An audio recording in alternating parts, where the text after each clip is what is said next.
আমরা আজকে বাড়ি চলে যাচ্ছি অনেক সকাল সকাল, তাই আমাদের জন্য রুটি ভাজা হচ্ছে। আমাদের টিফিন এটা, ট্রেনে বসে খাবো।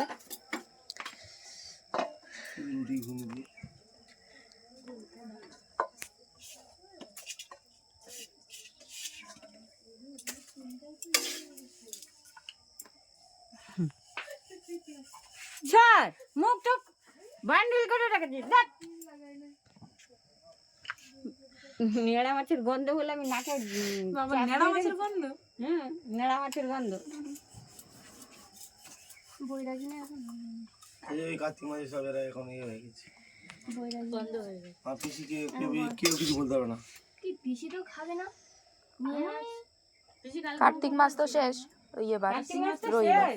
পিসি এখন নিয়ে এটা ফ্রিজে রাখবে। এই কালকে দিবে, কালকে খাইয়ে দিবে, দিয়ে ও পরশু দিন খাবে।